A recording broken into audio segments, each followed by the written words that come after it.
Қадыр Мырзалы бақыт. Бір құдірет бізді өмірге жолдайды.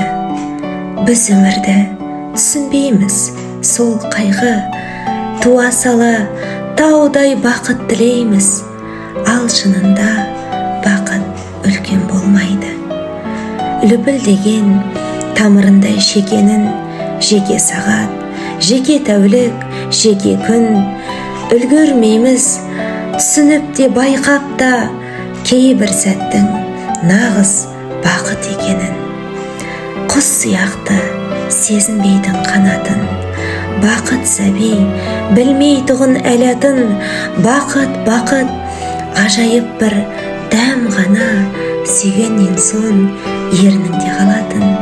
Өмір мына лыпып тұрған ұстара, өлім келсе қайтусың тұстара. Бар ғұмыры басқа қонған бақыттың, көбелектің ғұмырынан қысқарақ.